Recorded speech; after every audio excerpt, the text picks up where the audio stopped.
Salam sejahtera, sahabat, di mana saja Anda berada.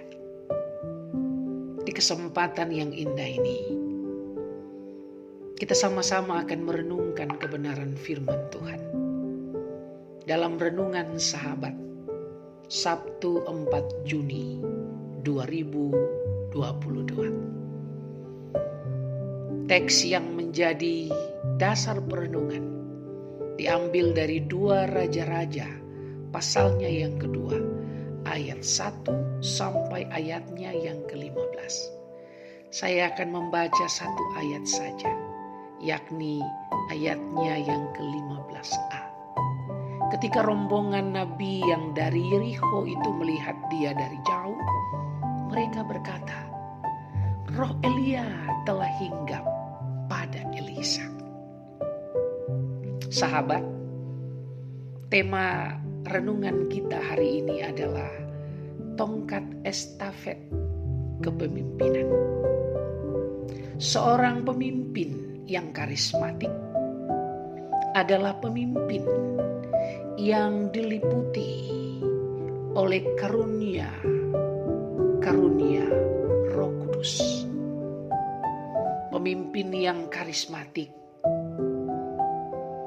memaknai tugas dan tanggung jawabnya sebagai panggilan dari Tuhan.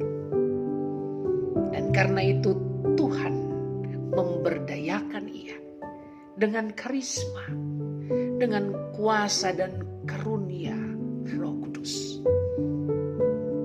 Elia adalah seorang nabi yang sangat karismatis pada zamannya. Ia berani melawan nabi-nabi palsu. Ia menghina Baal dan menyatakan kemahakuasaan Tuhan. Banyak orang yang kagum karenanya, khususnya bangsa Israel yang dipimpinnya. Akan tetapi, Elia tidak selamanya bersama-sama dengan bangsa itu.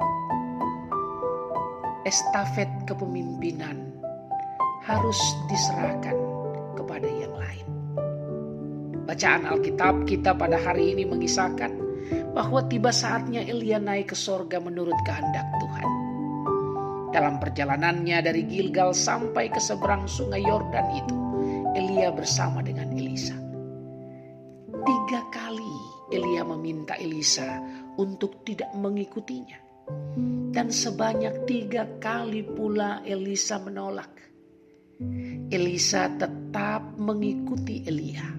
Sampai akhirnya Elia naik ke sorga dalam angin badai. Setelah Elia naik ke sorga, tongkat estafet kepemimpinan Elia turun kepada Elisa.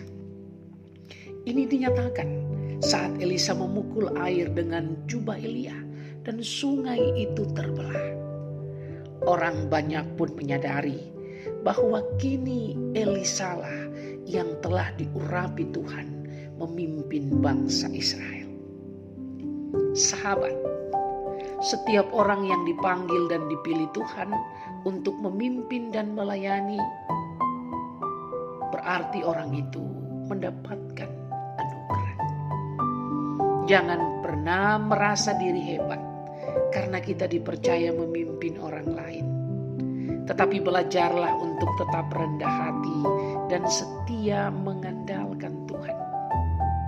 Karena perjalanan kepemimpinan kita bukan hanya bagi diri kita sendiri, melainkan juga akan kita wariskan kepada generasi penerus, supaya mereka menghayati kebaikan Tuhan setiap waktu. Jadilah pemimpin karismatis, pemimpin yang diliputi oleh kuasa dan karunia dari Tuhan. Karena itu, teruslah berserah kepada Dia. Sahabat, mari kita berefleksi. Pertanyaan untuk kita renungkan adalah, mengapa sih orang sulit untuk meneruskan tongkat estafet pelayanan kepada orang lain? Yang kedua, apa yang sahabat akan wariskan kepada generasi penerus agar mereka merasakan kebaikan Tuhan. Mari mengambil waktu teduh untuk mendalami, menghayati dua pertanyaan tadi. Dan bersatu hati kita berdoa.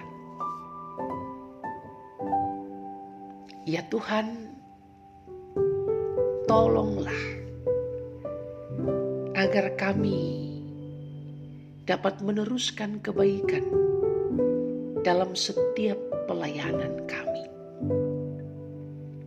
Tolong kami supaya kami dapat menjadi pemimpin yang hidup dalam Tuhan. Amin. Selamat beraktivitas. Tuhan memberkati.